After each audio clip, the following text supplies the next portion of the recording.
तो शुरुआत करते हैं HTML की। सबसे पहले शिफ्ट का बटन दबा के 1 प्रेस करेंगे और ये एक्सप्लेनेशन मार्क आ गया, इसे दबाया तो VS कोड ने मेरे लिए पूरा कोड खोल दिया।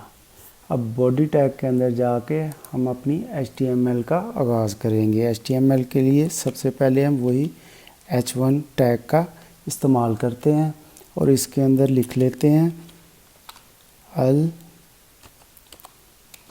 आसन। ठीक है, ये अल आसन लिख लिया। अब इसे Ctrl+S कर लेते हैं तो ये देखिए ये मेरे लिए लाइव आ चुका है। अब इसके लिए हम यहाँ पर इसको खूबसूरत करने के लिए अलाइन सेंटर का एट्रीब्यूट यूज़ कर लेते हैं। ये अलाइन सेंटर हो गए, इसे भी Ctrl+S करते हैं तो ये सेंटर में भी आ गया। अब पिछली बार हमने देखा था कि हमने फ़ॉन्ट टैग की मदद से यहाँ पे इसको कलर दिया या फिर स्टाइल टैग की मदद से इसको कलर दिया, और सबसे अच्छा तो ये था कि हम हेड के अंदर दे, क्योंकि यहाँ पे बहुत कुछ लिखा जाने वाला है, यहाँ पे बहुत सारा मवाद आने वाला है, यहाँ पे बहुत सारा मवाद आने वाला है। तो अगर हम सारी CSS या इसके मुतल्लिका टैग्स के मुतल्लिका मुख्तलिफ एट्रीब्यूट्स यहीं पे यूज़ करना शुरू कर देंगे तो अजीब गुडमुट सा सामान हो जाएगा। तो इसको खूबसूरती के लिए हेड टैग को ही यूज़ किया जाता है। लेकिन आज हम हेड टैग का एक और इस्तेमाल देखेंगे और एक नए टैग की शुरुआत करेंगे, लिंक टैग की। अब लिंक टैग क्या है? जैसे कि नाम से ही ज़ाहिर है कि ये किसी ना किसी लिंक को क्रिएट करने के लिए यूज़ होता है। तो हम सबसे पहले इसका लिंक क्रिएट करने के लिए अपनी CSS की एक फ़ाइल बना के यहाँ पे और रख लेते हैं, ताकि हमें कुछ भी अपने टैग्स के लिए इनको मूव करने के लिए, कोई कलर देने के लिए, कोई दाएं बाएं करने के लिए कुछ भी करना हो तो हम एक लिंक क्रिएट कर पाएँ।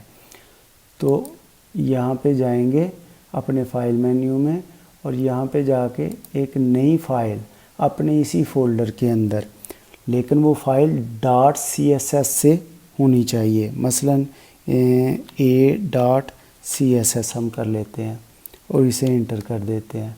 तो देखें ये एक फ़ाइल मेरे लिए बन गई और वो यहाँ पे शो भी हो रही है मेरे फ़ोल्डर के अंदर। ठीक, लेकिन अभी के लिए हमें यहाँ पे कुछ नहीं करना, या फिर यहाँ पे क्यों कुछ नहीं करना, इसलिए कि अभी तक हमने इसका अपनी HTML के साथ कोई लिंक डेवलप नहीं किया। तो लिंक टैग शुरू करते हैं। यहाँ पर सबसे पहले हम rel ये एट्रीब्यूट यूज़ करेंगे और इसे बताएंगे कि जैसे हमने डॉक टाइप HTML लिखा था तो यहाँ पे हम बताएंगे कि ये हम स्टाइल शीट डिज़ाइन करने वाले हैं। ठीक है, और अब जैसे आपको पता है लिंक के लिए हम href के नाम से एट्रीब्यूट यूज़ करते हैं। तो href के लिए हम जस्ट यहाँ पे स्लैश लगाएंगे और ये मेरे पास a.css आ चुकी है। अब इसको बाहर जाके क्लोज़ कर देते हैं और इसे Ctrl+S कर देते हैं। ये मेरा लिंक डेवलप हो चुका है। चलिए अब इसको चेक भी करते हैं क्या वाकई लिंक डेवलप हो चुका है। तो H1 लिखेंगे और करली ब्रैकेट शुरू करेंगे और इंटर दबा के कोड की शुरुआत करेंगे, CSS कोड की। तो यहाँ पे हम जस्ट कलर लिखेंगे, देखिए कलर आ गया। तो इसको कलर दे देते हैं, यहाँ से वो हमारे लिए बहुत सारे कलर दे रहा है तो हम इसको जस्ट ब्लू कर देते हैं और इसे Ctrl+S कर देते हैं। तो देखें वही काम जो हम फ़ॉन्ट टैग की मदद से, स्टाइल टैग की मदद से कर रहे थे, वो CSS की मदद से आसानी से हो सकता है। और ये मेरे पास पूरा पेज स्टाइल देने के लिए अवेलेबल है, एक अलग से एक फ़ाइल तरतीब देने के लिए मौजूद है। लेकिन आज का मौजू हमारा चूँकि CSS नहीं है, हम जस्ट लिंक डेवलप करने का सीख रहे थे, तो हमने अपने लिए ख़ुद की एक और CSS फ़ाइल भी बना ली और एक लिंक टैग का यूज़ भी सीख लिया। तो चलें अब एक और टैग को यूज़ करते हैं। यहाँ पे चलते हैं, इंटर दबा के नीचे आते हैं और एंकर टैग, हमने पिछली बार एंकर टैग को यूज़ किया था और एंकर टैग को यूज़ करते हुए हमने क्या किया था, एच रेफरेंस की मदद से यहाँ पे एच रेफरेंस के लिए हमने गूगल का यूज़ किया था। तो एक बार फिर से हम गूगल पे चलते हैं और यहाँ पे जाके हम जस्ट गूगल, ये देखें ये google.com आ गया मेरे लिए। तो ये यहाँ पे जाके हम इसको जस्ट कॉपी कर लेते हैं, इसको कॉपी करते हैं, इसे नीचे कर देते हैं और यहाँ पे Ctrl+V की मदद से हम पेस्ट कर देते हैं। याद रखना है अगर कभी कमी आ जाए यानी HTTP से शुरू ना हो रहा हो लिंक, तो फिर इसमें कुछ ना कुछ कॉपी करने में कमी रह गई है। लेकिन बहरहाल अभी ये ठीक हो चुका है। तो हम इसे इस टैग को क्लोज़ करते हैं। ये हमने लिंक तो डेवलप कर लिया एंकर टैग के लिए, ये दबने वाला बटन हमारा बन चुका है। लेकिन यहाँ पर हमने पिछली बार क्या यूज़ किया था, डायरेक्ट गूगल लिखा था। लेकिन अब की बार हम क्या करते हैं कि हम यहाँ पे एक इमेज लगा लेते हैं और एक नया टैग यहाँ पर इमेज के नाम से बना लेते हैं। अब क्या कर रहे हैं हम एक एंकर टैग बनाया, एंकर टैग के अंदर हमने गूगल का लिंक डेवलप कर लिया। उस एंकर टैग के अंदर हम एक इमेज टैग यूज़ करते हुए एक गूगल का लोगो इमेज इंस्टॉल कर लेंगे। तो उससे उस गूगल के लोगो को कोई भी क्लिक करेगा तो वो जस्ट गूगल की वेबसाइट पे रेफ़र हो जाएगा, ठीक है ना। तो अब ये कैसे किया था हमने इमेज टैग यूज़, SRC यानी सोर्स हमने दी थी, सोर्स कैसे दी थी। अब इस सोर्स के लिए अब देखिए कैसे वो करते हैं कि जैसे ये गूगल पे गए, यहाँ पे आप जस्ट ये फ्री PNG गूगल लोगो मैंने लिख दिया। तो ये देखिए ये मेरे लिए बहुत सारे लोगो खुल गए। अब जस्ट यहाँ पर मैं राइट क्लिक करके सेव इमेज एज करता हूँ। तो वो मुझसे पूछ रहा है कहाँ पे डाउनलोड करना है। तो मैं उसे ये मैंने डेस्कटॉप के ऊपर PC के अंदर डेस्कटॉप पे ऊपर AS मेरी जो लोकेशन है, फोल्डर है जहाँ पे मेरी index.html पड़ी है, वहाँ का एड्रेस दे दिया और उसे सेव करा दिया। अब इसे क्लोज़ करते हैं, इसे वापस इसकी जगह पे रखते हैं और यहाँ पे सोर्स में जाके हम स्लैश की मदद से देखते हैं कि क्या हमारे फोल्डर में वो फ़ाइल आ चुकी है। हाँ, तो ये देखें ये फ़ाइल मेरे पास आ चुकी है। तो इसे हमने यहाँ पे लगा दिया। अब ये चूँकि कोड आप लोगों के लिए दूर जा रहा है तो ऐसा करते हैं, इसको इमेज टैग को यहाँ पे क्लिक करके तो इंटर कर लेते हैं ताकि आप लोगों को आसानी से पूरा टैग नज़र आए। अब तक हमने क्या किया है, एंकर टैग बनाया है एक, उसे शुरू किया है और इसे ख़त्म भी किया है। एंकर टैग के अलावा हमने एंकर टैग के अंदर एक इमेज टैग को यूज़ कर लिया है। अब इमेज टैग को हमने यहाँ पे जस्ट क्लोज़ करना है। तो ये हमारा कोड मुकम्मल हो चुका है। इसे Ctrl+S करते हैं तो देखें ये मेरे पास गूगल का लोगो आ चुका है। लेकिन ये गूगल का लोगो थोड़ा बड़ा दिख रहा है। तो हमने सीखा था कि हम इसकी विड्थ या हाइट की मदद से इसको ऐसा करते हैं, 50 पिक्सल कर देते हैं, 50 पिक्सल। Ctrl+S करते हैं तो देखिए एक छोटा सा लोगो मेरे लिए डेवलप हो चुका है और ये सेव भी हो चुका है। चलें इसे ट्राई करते हैं क्या वाकई ये काम कर रहा है। तो देखें ये मुझे गूगल की वेबसाइट पे लेके आ चुका है। ठीक, तो इसको वापस चलते हैं हम अपने लोगों पे।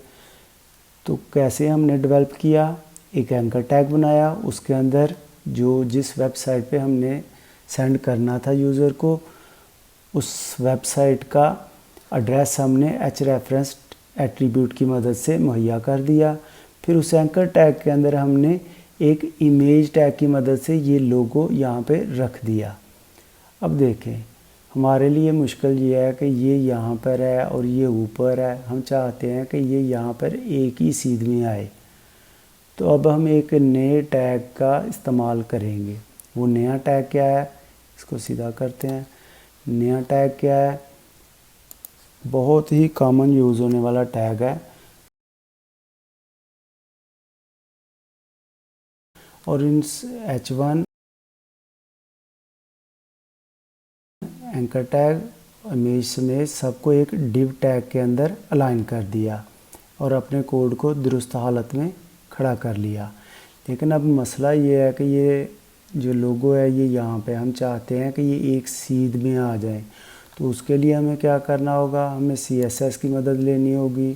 थोड़ी सी प्रैक्टिस करते हैं। क्या करते हैं, ये जो डिव हमारा कंटेनर है ये वाकई काम करता है, किस अंदाज में काम करता है इसको ट्राई करते हैं। तो इसके लिए हम डिव को एक कमांड देते हैं कि इसको सबसे पहले हम डिस्प्ले फ्लेक्स करा लेते हैं। डिस्प्ले फ्लेक्स एक प्रॉपर्टी है, जब आप CSS पढ़ोगे तो आप इंशाल्लाह इसको खुद ब खुद सीख लोगे। तो अब अलाइन आइटम जो है वो सेंटर कर लेते हैं और इसे कंट्रोल S करते हैं। देखिए ये ऊपर आ चुकी हैं। अब इसको और भी कहीं भी शक्ल हम दे सकते हैं, इसको कहीं पे भी लेके जा सकते हैं CSS की मदद से। इसे यहाँ पे रख सकते हैं, इसको सेंटर में लेके जा सकते हैं, जस्टिफाई कंटेंट कर सकते हैं, कुछ बहुत से काम किए जा सकते हैं। लेकिन अभी के लिए ये मौजूद नहीं है। हम सिर्फ डिव टैग और उसकी अहमियत को समझना चाह रहे थे। तो अब आप लोगों ने समझ लिया होगा कि डिव टैग की क्या अहमियत है और ये क्यों हम लोग यूज़ करते हैं। तो अब ऐसा करते हैं, इंटर करते हैं। और बल्कि एक और एट्रीब्यूट जो ज़रूरी है, देखिए अलासम हेडिंग मैंने दी। अब इसके अंदर एक और एट्रीब्यूट हम यूज़ करते हैं टाइटल के नाम से। ये देखिए वो उसने खोल दिया मेरे लिए टाइटल के नाम से। तो अब इसके अंदर मैं लिख लेता हूँ कि अलासम क्या है। अलासम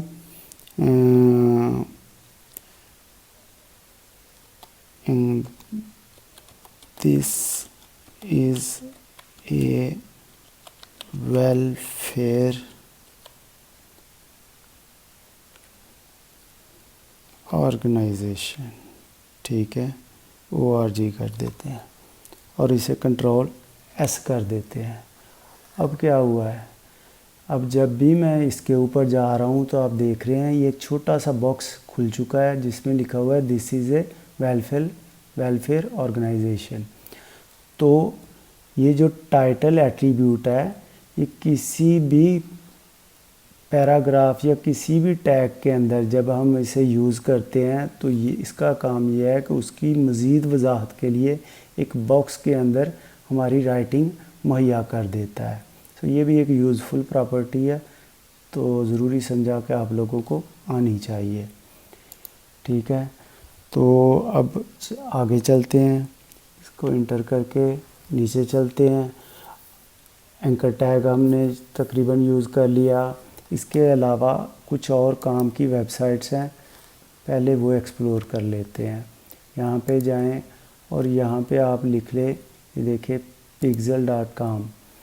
ये भी बहुत काम की एक वेबसाइट है जिसे हम मुख्तलफ़ पिक्चराइजेशन के लिए यूज़ करते हैं।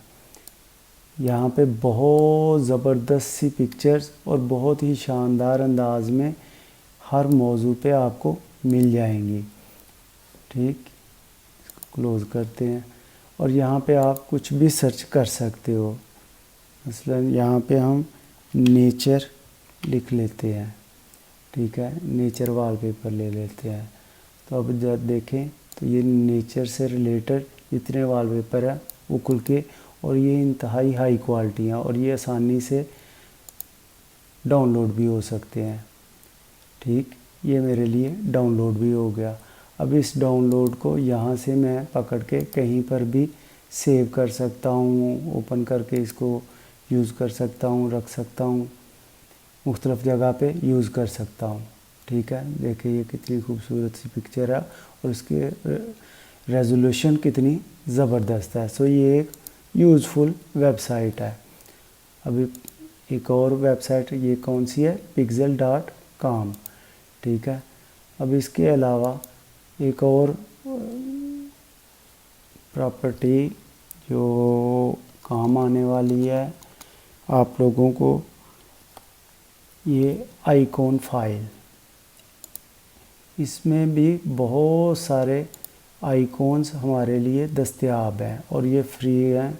और यहाँ पे आप देखें तो यहाँ पे आप बेशुमार तरह के लोगोज़, मुख्तलिफ़ आइकॉन्स, मुख्तलिफ़ चीज़ें यहाँ पे आप एक्सप्लोर कर सकते हो और उन्हें अपने लिए यूज़ भी कर सकते हो। ठीक है, ये देखें ये कितने सारे लोगो हैं, ये सारे फ्री ऑफ कॉस्ट हैं और आप अपने लिए यहाँ से डाउनलोड करो और वापस वहाँ पे जाके इसे यूज़ कर लो अपनी किसी भी वेबसाइट को डिज़ाइन करते हुए। ठीक है, और इसके अलावा देखें हम अपनी यहाँ पे चलते हैं। ये H1 हमने सीख लिया, पैराग्राफ, प्री, HR का यूज़ हमने नहीं किया। चले इसको और सबको यूज़ करके देख लेते हैं अगले अंदाज में। तो सबसे पहले यहाँ पर हम HR यूज़ कर लेते हैं। HR को यूज़ किया और इसे कंट्रोल S किया तो ये देखिए मेरे लिए एक लाइन लग चुकी है। अब मैं चाहूँ तो इसको कलर भी यहाँ पर ही डिज़ाइन कर सकता हूँ। कलर इसको दे देते हैं रेड और इसे कंट्रोल S कर देते हैं तो देखिए एक रेड कलर की लाइन यहाँ पे लग चुकी है मेरे लिए।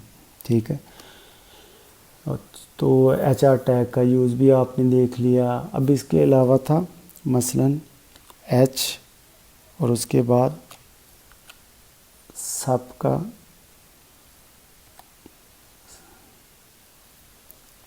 सब का यूज़ कर लेते हैं।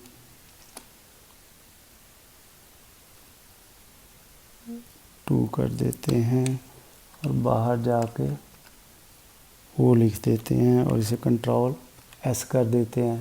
तो देखिए ये केमिस्ट्री की इक्वेशन मेरे लिए लिखी जा चुकी है H2O। वैसे ये H हमेशा बड़ा होता है।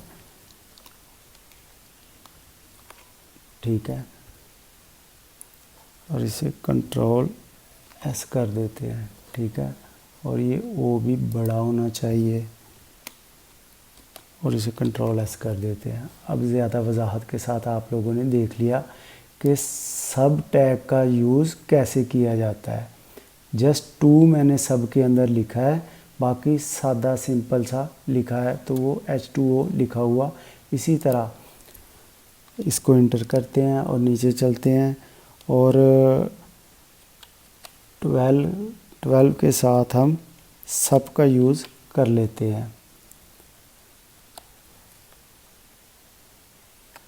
ठीक है, इसे क्लोज़ करते हैं और सब के अंदर TH कर देते हैं और इसे कंट्रोल S कर देते हैं।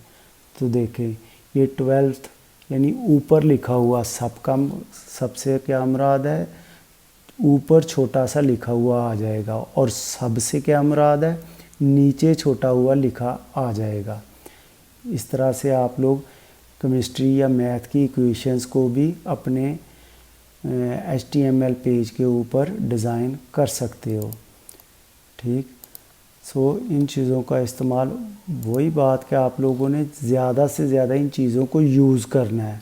जैसे जैसे आप यूज़ करोगे वैसे वैसे आप लोग ये बटन टैग है, इमेज टैग है, वीडियो टैग है, ये आप यूज़ कर सकते हो, कर चुके हो। इनपुट टैग है, ये वैसे हम जब फॉर्म वगैरह बनाएंगे इंशाल्लाह अगली वीडियो में तो ये आप लोग आसानी से सीख जाओगे। अभी के लिए ये काफ़ी होगा, लेकिन फिर भी हम बटन टैग को यूज़ कर सकते हैं।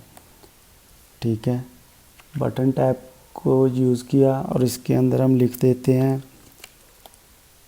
क्लिक में और इसे कंट्रोल S कर देते हैं। तो देखें ये क्लिक में लिखा हुआ एक बटन आ चुका है। अब हम इसे यहाँ पे भी इंस्टॉल कर सकते हैं, इसके लिए लिंक भी डेवलप कर सकते हैं, इसके लिए हम बहुत सारे काम कर सकते हैं। तो इस छोटी सी वीडियो में आपने कुछ यूज़फुल इंफॉर्मेशन कलेक्ट की है। बस इसे एक्सप्लोर करना है, ज़्यादा से ज़्यादा यूज़ करना है इन सारी चीज़ों को, तो इंशाअल्लाह बहुत बेहतर रिज़ल्ट मिलेंगे। बहुत शुक्रिया।